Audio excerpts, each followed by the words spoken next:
Most of us look at a burning building, a fractured society, or a battlefield and see the exact same thing: failure.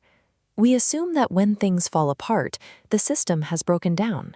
But look closer at the aftermath of collapses. Historically, disorder rarely destroys the foundations of authority. Instead, it clears the ground for new, tighter structures to be built. Niccolo Machiavelli observed this dynamic centuries ago. He noted a ruler must not only manage order, but actively manipulate disorder. Calculated instability forces subjects to rely on the very power that keeps them off balance.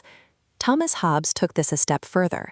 He argued that the fear of a brutal, violent reality is the exact mechanism that drives a population to willingly surrender their freedom. Terrified people do not ask for liberty, they demand a sovereign to protect them. This chart outlines the 4 stages of what we can call the chaos control cycle. First, a crisis is triggered, either engineered directly or opportunistically hijacked. Second, the resulting uncertainty is amplified until fear becomes the dominant psychological state. Once that fear peaks, authority steps in to offer a mechanism of control. Finally, those extraordinary measures quietly solidify into permanent law. Beneath the loud, unpredictable violence of any conflict, there is an invisible choreography. The rules of power are being rewritten while everyone is distracted by the smoke. Let's examine the first stage, triggering the crisis. A state actor doesn't always need to invent a disaster. Often they simply locate an existing, localized fracture and aggressively force it open. The Roman Empire perfected this by fomenting tribal rivalries among their neighbors. By intentionally keeping their enemies fractured and chaotic, Roman military organizers could systematically dominate regions that would have otherwise united against them. Today, digital algorithms function as modern engines of fragmentation.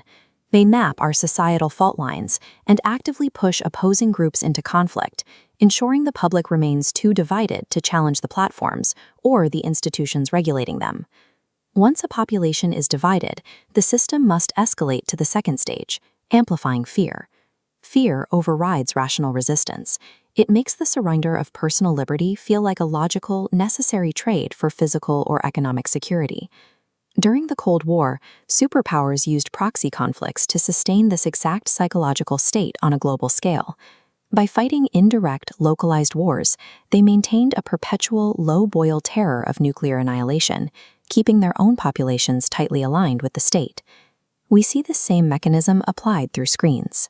Hyperpolarized media cycles continuously broadcast existential threats, generating a constant anxiety that makes audiences deeply dependent on their chosen political authorities for reassurance. The chaos is loud, but it is highly functional. If the system cannot manufacture enough uncertainty, the public will never accept the hard interventions that are about to follow. This brings us to the third stage, the intervention. The state does not arrive as an oppressor. It arrives in the guise of a savior, carrying the exact tools needed to quell the fire it often helped fan. The solutions are swift and heavy: a sudden military deployment, the rapid drafting of emergency powers, the installation of surveillance networks. Then comes the quietest and most crucial phase, normalization. The crisis eventually fades, but the extraordinary security measures do not. The temporary scaffolding built to weather the storm hardens into the everyday architecture of society. This graph illustrates the core of the shock doctrine. When a society is deeply disoriented by a disaster, governments and corporate interests push through massive structural changes. By the time the public regains its bearings, the baseline of authority has permanently shifted upward. There is rarely a massive pushback. A population that has just survived a period of intense instability is generally too exhausted to fight the new laws. They accept the new rules because they prefer the heavy hand of order to the terror of the unknown.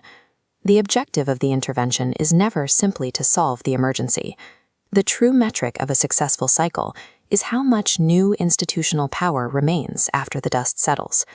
What happens to a culture when it lives inside this elevated baseline of control for a generation? The physical enforcers eventually become unnecessary. The society learns to police itself. The sociologist Michel Foucault detailed how this works. He observed that once systems of surveillance and discipline are deeply embedded, the ultimate form of power doesn't require constant physical force at all. Instead, the citizen absorbs the rules. Knowing they might be watched, people begin to continuously monitor their own behavior, and eventually the behavior of their neighbors.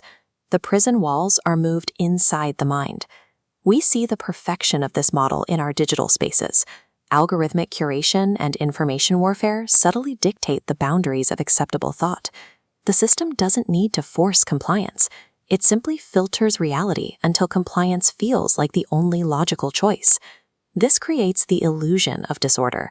The surface level of our world is loud, violent, and incredibly chaotic. But beneath that noise, the true mechanisms of control are entirely quiet, highly structured, and often completely invisible. The next time you watch a crisis unfold, look past the immediate destruction. Observe the fear it generates, and wait to see what new authorities are offered as the cure.